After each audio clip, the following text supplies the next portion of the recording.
3월 11일 수요 예배를 시작하겠습니다. 복이 있는 사람은 악인들의 꾀를 따르지 아니하며 죄인들의 길에 서지 아니하며 오만한 자들의 자리에 앉지 아니하고 오직 여호와의 율법을 즐거워하여 그의 율법을 지하로 묵상하는도다. 그는 시냇가에 심은 나무가 철을 따라 열매를 맺으며 그 잎사귀가 마르지 아니함 같으니 그가 하는 모든 일이 다 형통하리로다. 악인들은 그렇지 아니하며 오직 바람에 나는 겨와 같도다. 그러므로 악인들은 심판을 견디지 못하며 죄인들이 의인들의 모임에 들지 못하리로다. 무릇 의인들의 길은 여호와께서 인정하시나 악인들의 길은 망하리로다. 아멘. 저희들을 창세전에 택정하시고 여기까지 인도해 주신 주님 감사드립니다. 오늘 예배 가운데 임재하여 주시고 예배가 신령과 진정으로 드려지는 예배가 되게 하여 주시옵소서. 이 모든 말씀 거룩하신 예수님의 이름으로 기도드립니다. 아멘. 사도신경 하심으로 신앙 고백 하시겠습니다. 전능하사 천지를 만드신 하나님 아버지를 내가 믿사오며 그의 아들 우리 주 예수 그리스도를 믿사오니 이는 성령으로 잉태하사 동정녀 마리아에게 나시고 본디오 빌라도에게 고난을 받으사 십자가에 못 박혀 죽으시고 장사한 지 사흘 만에 죽은 자 가운데서 다시 살아나시며 하늘에 오르사 전능하신 하나님 우편에 앉아 계시다가 저리로서 산 자와 죽은 자를 심판하러 오시리라. 성령을 믿사오며 거룩한 공예와 성도가 서로 교통하는 것과 죄를 사하여 주시는 것과 몸이 다시 사는 것과 영원히 사는 것을 믿사옵나이다. 아멘. 찬송가 527장입니다.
주는 날마다 기다리신다오.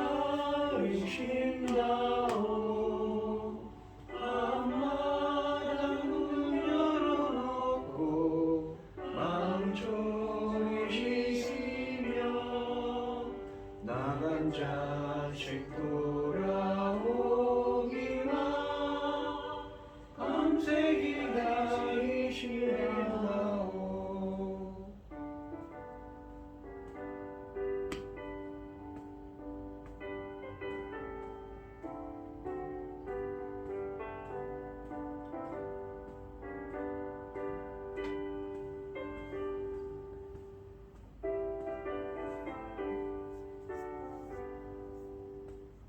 어서 돌아오, 어서 돌아오.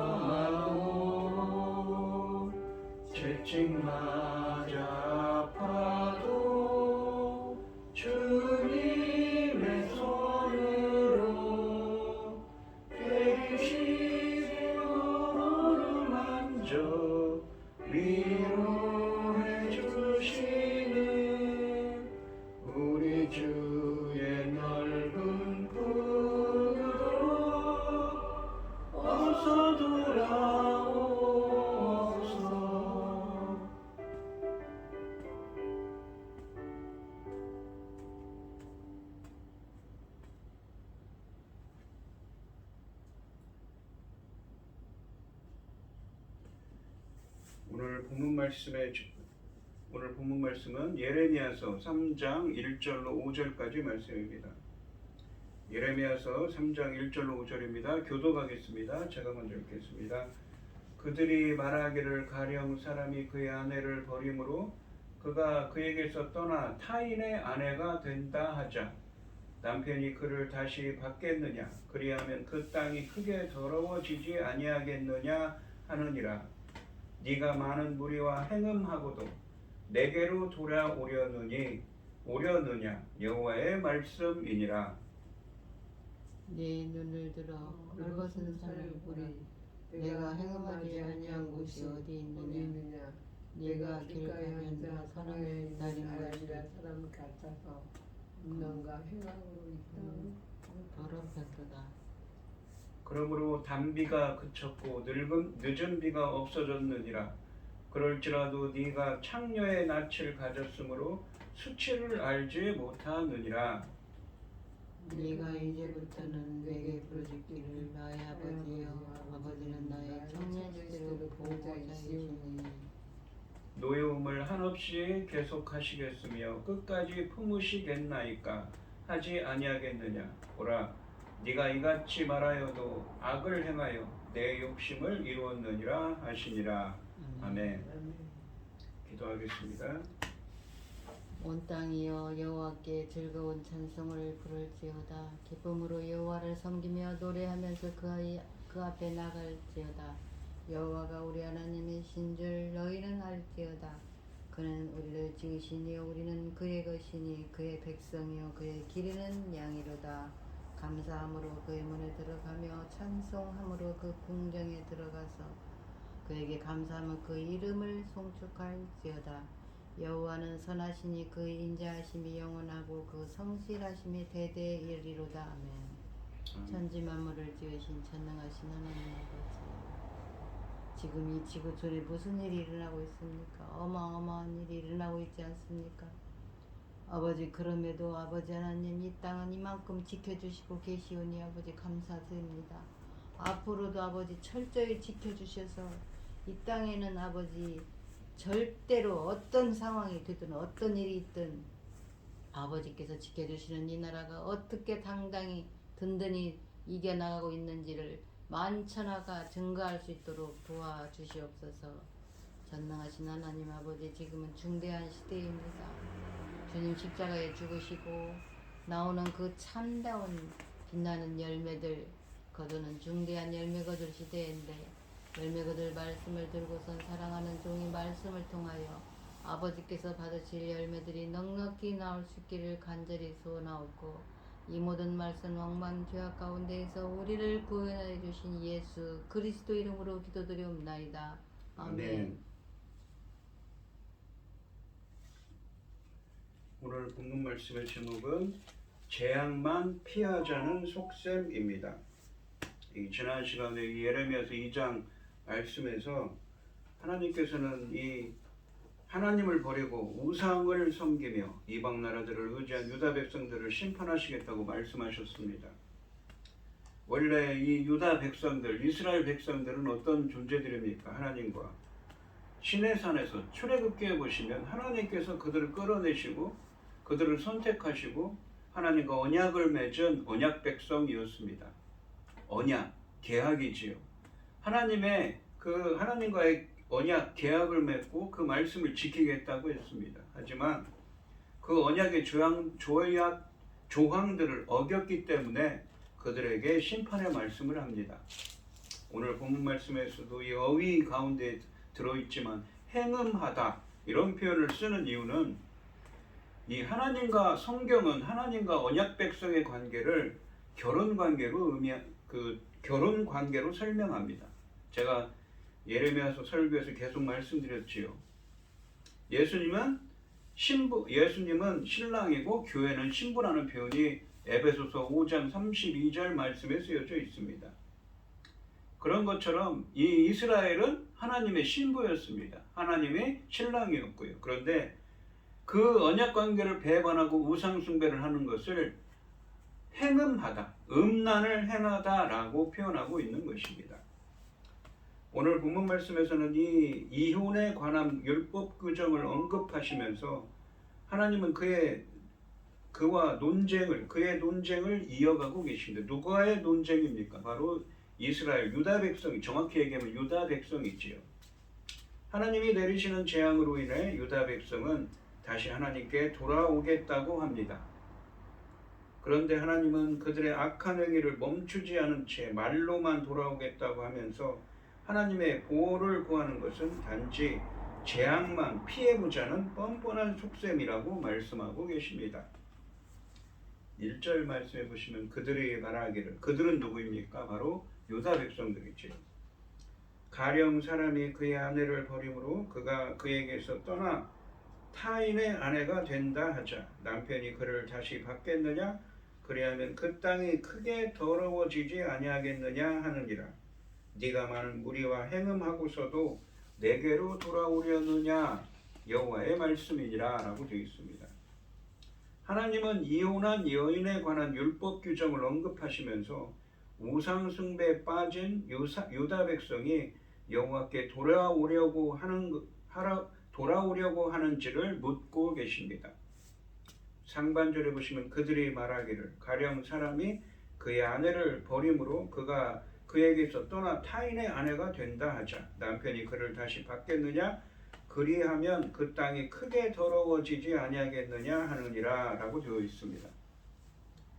본문은 이 신명기 24장 1절로 4절 말씀을 인용하고 있습니다. 이 율법 규정에 따르면 이혼한 여인이 다른 남자의 아내가 됐다가 다시 이혼을 하면 첫 번째 남편은 이 여인을 다시 아내로 취할 수가 없다는 것입니다. 왜냐하면 이 일이 하나님께 가증한 일이며 약속의 땅을 더럽히는 것이기 때문이라고 말씀하고 있습니다. 이 규정처럼 하나님을 버리고 우상을 따라가 섬기다가 그에게 다시 돌아오는 것은 땅을 더럽히는 것이라고 본문에서 말씀하고 있습니다. 성경에서는 하나님과 언약 백성의 관계를 결혼 관계로 표현합니다. 그래서 하나님과 유다의 관계를 이렇게 행음하다라고, 이 하나님을 버리고 다른 우상을 섬기는 것을 행음하다라고 표현한 것입니다. 신명기 24장 1절로 4절 말씀을 인용하여 이혼한 여인이 다른 남자와 결혼한 후 원래 남편으로 돌아가는 것이 가증한 것처럼 유다가 하나님을 버리고 다른 신을 숭배한 후에 하나님께 다시 돌아오는 것은 가증한 것이며 땅을 더럽히는 것이라고 말씀하고 있습니다.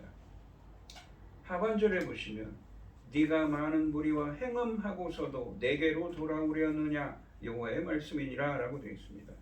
행음하면서도, 즉 우상을 숭배하면서도 하나님께 돌아오려는 의향을 유다 백성이 보이자 상반절에서 땅을 더럽히는 것이라고 말씀하신 하나님은 네가 많은 무리와 행음하고서도, 즉 하나님을 버리고 우상을 숭배하고서도 하나님께 돌아오려고 하는지 묻고 계십니다. 2절 말씀해 보시면 내 눈을 들어 헐벗은 산을 보라. 네가 행음하지 아니한 곳이 어디 있느냐? 내가 길가에 앉아 사람들을 기다린 것이 광야에 있는 아라바 사람 같아서 음란과 행악으로 이 땅을 더럽혔도다 라고 말씀하십니다. 상반절에 보시면 눈을 들어 헐벗은 산을 보라. 네가 행음하지 아니한 곳이 어디 있느냐라고 말씀하십니다. 이 산이 나오는 것은 여기서 이스라엘에서 산당을 만들어 놓고 거기서 우상을 숭배를 했지요. 유다 백성은 모든 헐벗은 산에서 우상을 숭배하고 악을 행함으로 온 땅을 더럽혔습니다. 하반절에 보시면 네가 길가에 앉아 사람들을 기다린 것이 광야에 있는 아라바 사람 같아서 음란과 행악으로 이 땅을 더럽혔도다 라고 말씀하십니다. 이 아라바 사람들은 도적들을 의미한다고 합니다. 길가에 앉아 숭배할 대상을 찾는 그들의 모습이 광야에서 약탈을 하기 위해 간절히 사람을 만나기를 바라는 아라바 사람, 도적대에 비유될 정도라고 말씀하십니다.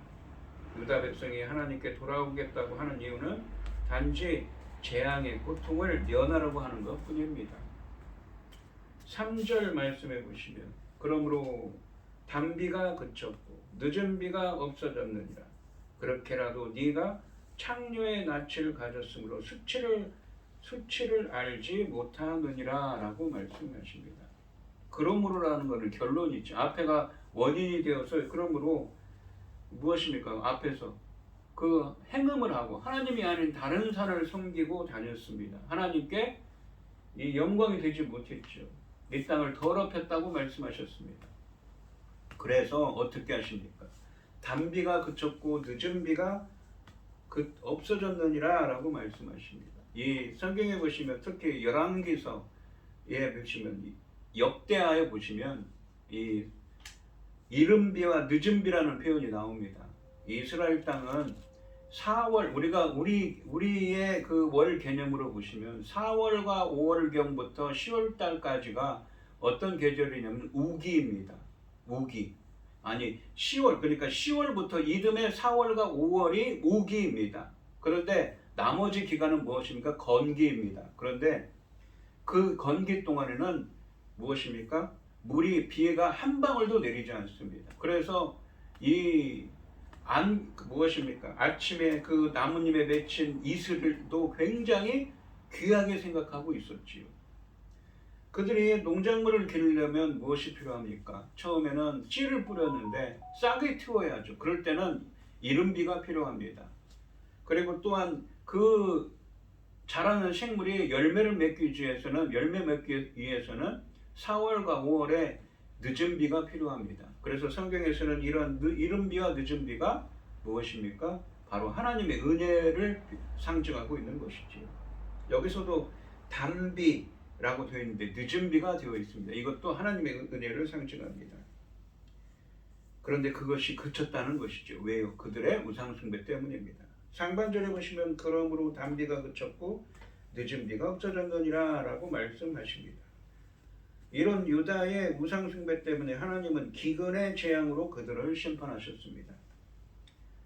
고대 근동지방은 5월부터 10월까지는 비가 한 방울도 내리지 않는 건기입니다. 농작물을 가꾸기 위해서는 이 곡식이 자라도록 하는 이른 비와 열매를 맺도록 도와주는 늦은 비가 중요했습니다. 그래서 성경에서는 이른 비와 늦은 비를 하나님의 은혜로 표현합니다. 여기 본문에서 이 단비도 이른 비처럼 10월경에 씨 뿌리는 후에 내리는 비로서 곡식이 자라는 데 필요한 비를 의미합니다. 또한 늦은 비는 4월과 5월에 그러니까 이듬해 4월과 5월에 내리는 비로 곡식을 풍성히 열매 맺도록 하는 비입니다. 땅에 곡식이 자라는 데 필요한 비와 결실하는 데 필요한 비가 멈추었다는 것은 우상 숭배의 죄에 대한 하나님의 징계가 임하였음을 의미합니다. 하반절에 보시면 그럴지라도 네가 창녀의 낯을 가졌으므로 수치를 알지 못하느니라 라고 말씀하십니다. 이렇게 우상숭배로 기근의 재앙이 임한 것은 그들이 범한 우상숭배의 죄에 대한 징계인 것이 분명함에도 불구하고 유다 백성은 음란한 여인의 뻔뻔스러운 낯이라고 부끄러워하지 않고 있다고 말씀하고 계십니다. 그것을 죄로 여기지 않는 것이지요. 수치로 생각하지 않는 것입니다. 온갖 우상숭배를 행한 일로 인해 하나님의 심판임에서 기근의 재앙을 경험하지만 유다 백성은 자신들의 죄 때문에 하나님의 저주가 임한 것을 인정하지 않는 뻔뻔한 모습을 보이고 있다고 말씀하고 계십니다. 1절 말씀처럼 그들이 다시 하나님께 돌아오려고 하는 것은 단지 재앙을 피하고자 하는 것입니다.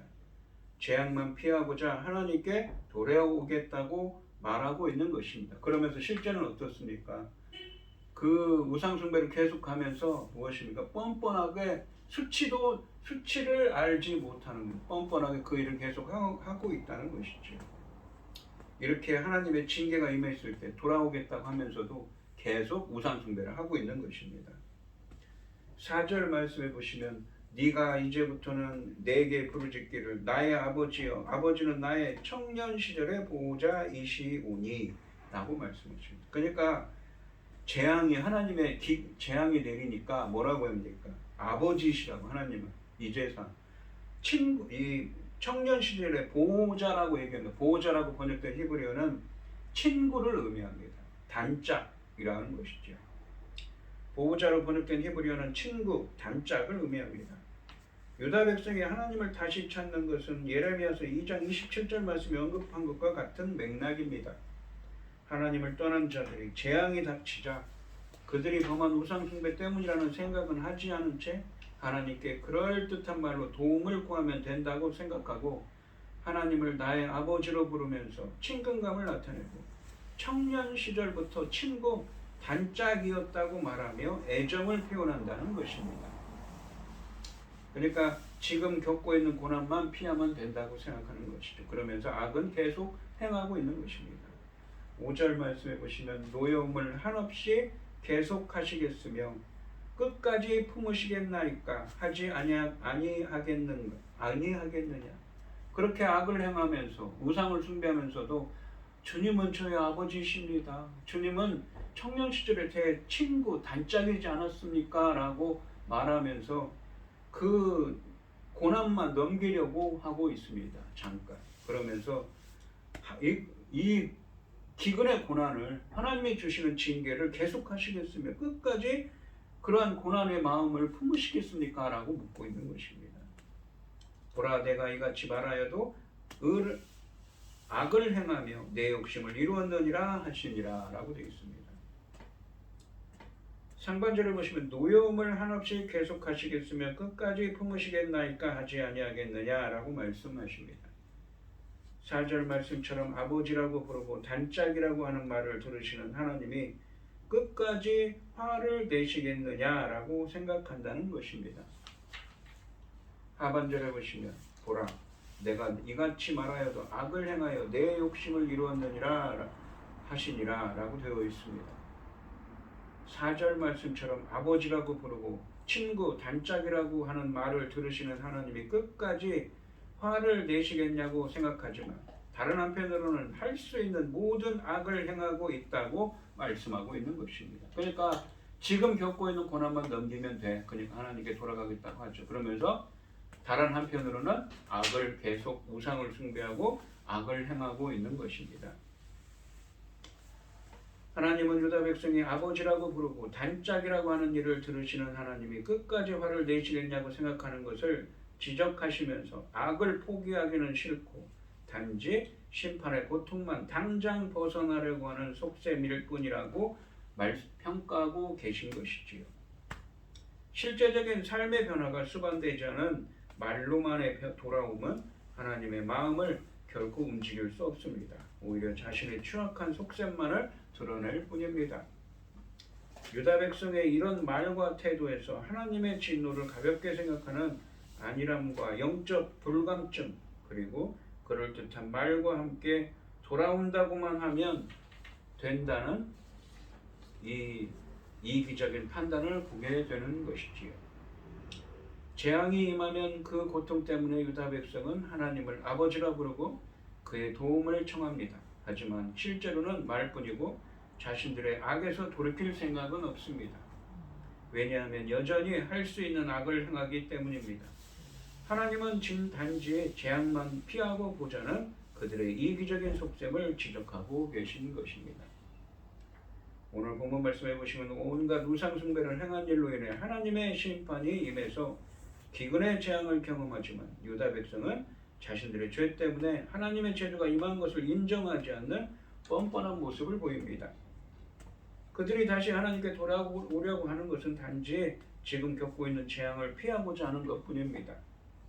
하나님을 떠난 자들이 재앙이 닥치자 그들이 범한 우상 숭배 때문이라는 생각은 하지 않고 하나님께 그럴듯한 말로 도움을 구하면 된다고 생각하고 하나님을 나의 아버지로 부르면서 친근감을 나타내고 청년 시절부터 친구 단짝이었다고 말하며 애정을 표현한다는 것입니다. 아버지라고 부르고 단짝이라고 하는 말을 들으시는 하나님이 끝까지 화를 내시겠냐고 생각하지만 다른 한편으로는 할 수 있는 모든 악을 행하고 있다고 말씀하십니다. 하나님은 유다 백성이 아버지라고 부르고 단짝이라고 하는 말을 들으시는 하나님이 끝까지 화를 내시겠다고 생각하는 것을 지적하시면서 악을 포기하기는 싫고 단지 심판의 고통만 당장 벗어나려고 하는 속셈일 뿐이라고 지적하고 계신 것이지요. 진정한 회개는 말로만 하는 것이 아닙니다. 악한 행위와 그 길에서 돌이킴이 반드시 있어야 한다는 사실을 우리는 기억해야 하는 것이지요. 오늘 이 시간 성도님들도 하나님의 말씀을 듣고 말로만이 아닌 우리의 삶에서도 돌이키는 은혜가 함께 하시기를 주님의 이름으로 축원드립니다. 기도하겠습니다. 하나님 아버지 감사합니다. 오늘 본문 말씀에서 이스라엘은 유다는 하나님의 택함 받은 백성으로서 언약 백성이었습니다. 그들은 하나님과 맺은 언약을 버리고 그런데 시대가 지나면서 우상을 숭배하고 악을 행합니다. 그에 대해서 하나님은 언약의 조항에 있는 것처럼 하나님은 심판의 말씀을 주십니다. 단비와 늦은 비를 보내지 않으시는 하나님의 은혜가 떠난 것을 말씀하시고 그들에게 징계를 내리십니다. 그 혹독한 징계 속에서 그들은 단시 하나님에게 돌아오겠습니다. 당신은 저에게 아버지였지 않습니까? 이전에는 저의 단짝 친구였지 않습니까? 라고 말하며 지금 겪고 있는 고통만 넘기면 된다고 생각하고 있습니다. 그러면서 다른 한편으로는 악을 계속 행하고 있는 그들의 속셈을 주님은 신랄하게 고발하고 계신 것이지요. 진정으로 돌이키는 것은 무엇입니까? 그냥 말로만 하는 것이 아닙니다. 행동으로 그 인생의 길에서도 하나님께 온전히 돌아와야만 진정한 회개가 이루어지는 것입니다. 저희들도 정말 말로만이 아닌 실천으로 우리의 삶으로 하나님께 돌아가는 하나님 말씀대로 살아가는 거룩한 하나님 나라의 백성이 될 수 있도록 주님이 인도하시고 함께하여 주시옵소서. 이 모든 말씀 거룩하신 예수님의 이름으로 기도드리옵나이다. 아멘. 찬송가 218장을 하시고 축도하심으로 오늘 예배를 마치겠습니다.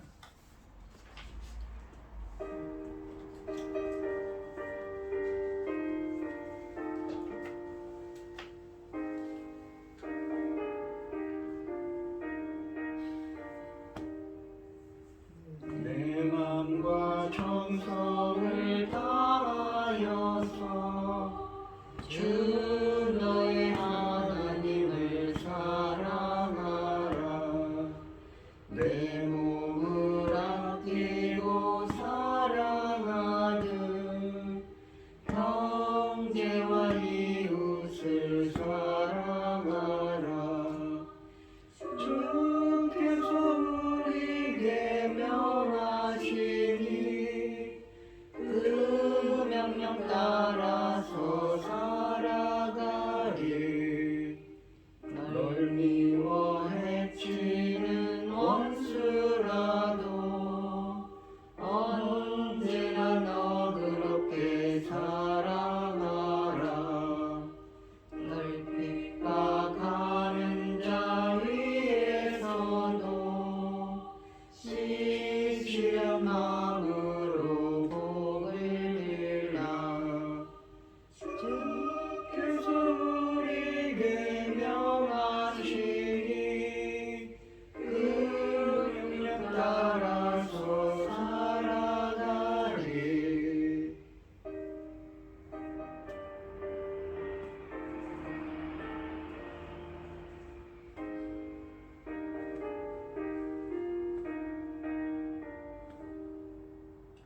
항상 주님을 멀리하고 형제를 사랑하지 못하였다. 이러한 죄인을 사랑하사 주께서 몸버려 죽으셨다. 독재 큰 사랑 받으니모 내 생을 다 바쳐 충성하리. 아멘. 이제는 주 예수 그리스도의 은혜와 아버지 하나님의 극진하신 사랑과 성령의 교통하심이 성도들 머리 위에 이제로부터 영원히 함께 있을지어다. 아멘. 아멘.